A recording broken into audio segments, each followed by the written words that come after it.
اعوذ باللہ من الشیطان الرجیم بسم اللہ الرحمن الرحیم السلام علیکم ورحمۃ اللہ وبرکاتہ۔ ہر لفظ میں نصیحت، ہر بات میں حکمت۔ پیش ہے ہبہ فاطمہ آفیشیل کی طرف سے۔ اللہ اپنے پسندیدہ بندوں کو آزماتا ہے تاکہ وہ ان بندوں کو اپنے اور قریب کر سکے۔ وہ آزماتا ہے تاکہ وہ دیکھ سکے کہ اس کے بندے کتنا یقین کرتے ہیں اس پہ۔ بس طریقہ مختلف ہوتا ہے، کبھی کسی انسان کو دیکھ کر تو کبھی کسی انسان کو دور کر کر، کبھی جو خواہش نہ کی تھی وہ دے کر، کبھی جان سے پیاری چیز لے کر، کبھی عزت دے کر تو کبھی ذلت دے کر۔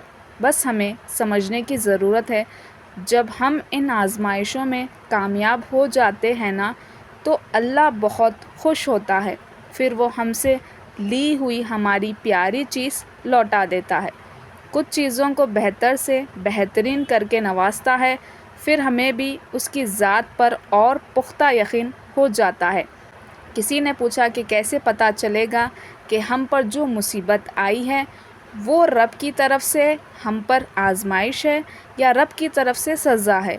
بہت خوبصورت سا جواب آیا، جو مصیبت تجھے رب کی طرف لے جائے وہ آزمائش ہے، اور جو مصیبت تجھے رب سے دور لے جائے وہ سزا ہے۔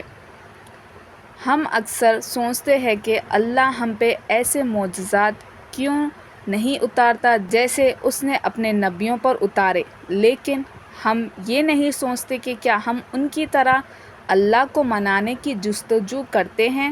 کیا ہم ان کی طرح لگن سے دعائیں کرتے ہیں؟ یاد ہے حضرت موسیٰ علیہ السلام کا قصہ، جب حضرت موسیٰ علیہ السلام کو اور ان کی قوم کو اللہ نے پہاڑ پر ملاقات کے لیے بلایا تو حضرت موسیٰ علیہ السلام اللہ سے ملنے کی تڑپ میں اپنی قوم سے پہلے کوہ طور پہ آ پہنچے، تو اللہ نے انہیں دیکھتے ہی فرمایا، اے موسیٰ، کیا چیزیں تمہیں اپنی قوم سے جلدی یہاں لے آئی ہے؟ تو موسیٰ علیہ السلام نے فرمایا، اے میرے رب، میں وقت سے پہلے آپ کے پاس اسی لیے آ گیا تاکہ آپ مجھ سے راضی ہو جائیں۔ انہیں معجزے اسی لیے ہی تو ملے تھے کیونکہ وہ ہمیشہ اپنے اللہ کو راضی کرنے کی کوشش میں لگے رہتے تھے۔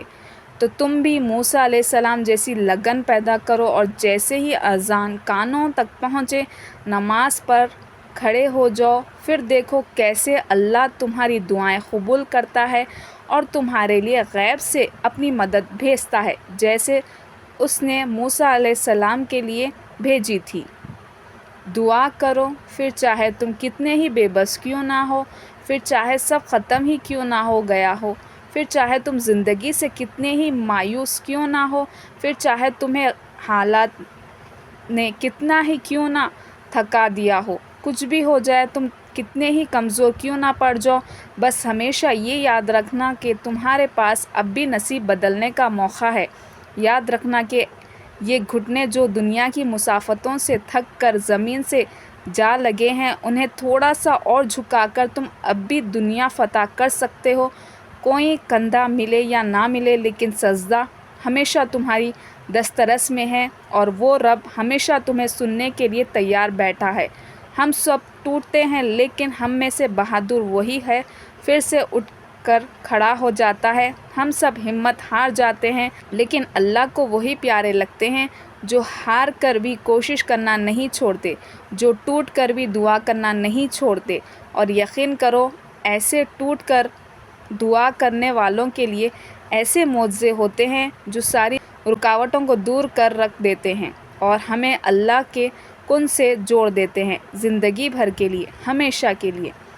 آزمائش جب برداشت سے زیادہ ہو جاتی ہے اور آس پاس کے لوگ یہ کہنے لگتے ہیں، کیوں مانگ رہے ہو، یہ تو تمہارے نصیب میں نہیں، یہ وہی وقت ہوتا ہے جب اللہ تعالیٰ تمہارا یقین دیکھتا ہے اور تمہارے لیے اپنی مدد بھیجتا ہے۔ یقین سے آگے جا کر مانگو، لوگوں کی باتوں کو ٹھکرا کر مانگو، پھر دیکھو کہاں کہاں سے اللہ تمہارے لیے وسیلہ بنائے گا، اور جو ناممکن لگتا ہے وہ بھی اللہ ممکن کر دکھائے گا انشاءاللہ۔